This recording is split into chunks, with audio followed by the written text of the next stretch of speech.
ரொம்ப நான் தேங்க்ஸ் சொல்லணும். கேக்கலையா? பாடல எனக்கு பாடல தெரியாது.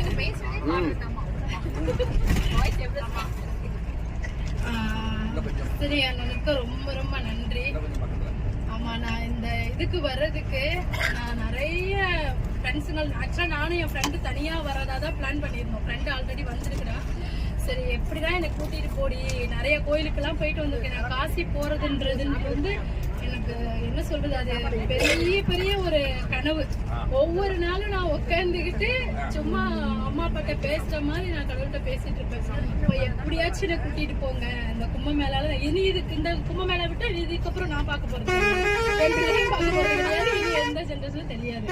அதனால அதுக்காக நான் ரொம்ப ரொம்ப பிரார்த்தனை பண்ணிக்கிட்டு இருந்தேன். அப்ப எப்படி போறது என்ன பண்ண அண்ணனோட கான்டாக்ட் எனக்கு ஒரு 6 மாசத்துக்கு முன்னாடியே தெரியும். Facebookல நான் எடுத்து வச்சுட்டு இதெல்லாம் உண்மையா இருக்குமா இருக்காதா ஃபேக்கா போட்டிருப்பாங்களா அதெல்லாம் நான் செக் பண்ணிட்டே இருந்தேன். ஆமா, அதுக்கப்புறம் சரி ஃப்ரெண்ட்ட கேட்டா என்னன்னு தெரியல, எல்லாருக்கும் அந்த கொடுப்பனை வராதுல வர்றதுக்கு. ஃப்ரெண்டு கடைசி நிமிஷத்துல இல்ல நான் வரல, எனக்கு இந்த மாதிரி தூரம் ஆயிடுச்சு வர முடியாது அப்படின்னு சொல்லிட்டா. என்ன எல்லாமே ரெடி பண்ணிட்டேன், எப்படா வரலன்னு வேற சொல்லிட்டாலே என்ன பண்றதுன்றப்ப அப்புறம் அண்ணனோட சரி எதுக்கும் எடுத்து பார்த்து போட்டு கேட்டு பார்ப்போம் அப்படின்னு சொல்லிட்டு அவங்ககிட்ட ஃபோன் அடிச்சு கேட்டேன். அண்ணா அந்த மாதிரி வரலாமான்னு. வரலாமாண்ணா. அப்புறம் சரி ஓகே பிளான் பண்ணிட்டு போகலாம் அப்படின்ட்டு. சரி நான் உங்களோட ரிவ்யூலாம் எனக்கு அனுப்பிச்சு விடுங்க ஃபர்ஸ்ட், நான் இப்போ செக் பண்ணிட்டு வரேன் அப்படின்ட்டு. அதுக்கப்புறம் ரிவ்யூலாம் அனுப்பிச்சு விட்டாங்க.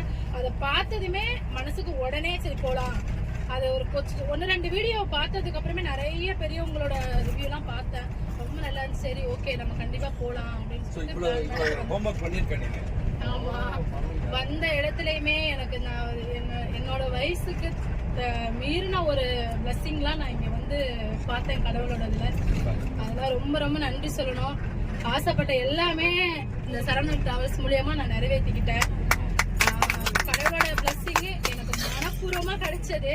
அது நான் ஒரு நாளும் வந்து அதுக்கு கொடான கொடி நன்றி அண்ணாவுக்கு. அப்புறம் எங்களுக்கு ஒவ்வொரு நாளும் உங்களுக்கு தேங்க்ஸ் சொல்லிட்டு தான் ஆரம்பிப்பேன். நான் வந்ததுமே தேங்க்ஸ் சொல்லுவேன். ஏன்னா காலையில எந்திரிச்சதுமே எங்களுக்கு பசியாடுறதுக்கு என்னென்ன எல்லாமே ரெடி பண்ணி கொடுத்தீங்க. ரொம்ப ரொம்ப நன்றிண்ணா. அப்புறம் இங்க உள்ளவங்க எல்லாருமே வந்து ஒரு ஃபேமிலி தான் சொல்ல முடியும். ஃபேமிலி தான், அது வேற ஒண்ணுமே கிடையாது. எல்லாருமே சும்மா ஜஸ்ட் இப்படி வந்தாலே யார் நம்மளை கேட்பா சாப்பிட்டியாமா காஃபி குடிமா அந்த மாதிரி கூட ஒரு குடுப்பம் இல்லாம நாங்க இருந்துட்டு இருக்கிறோம். அப்படின்னா அதுக்கப்புறம் ரொம்ப ரொம்ப சந்தோஷமா இருந்துச்சு. உங்களோட எல்லாம் ஒரு ஃபேமிலியா ரன் பண்ணி போறது எல்லாத்துக்குமே பெரிய பெரிய தேங்க்ஸ்.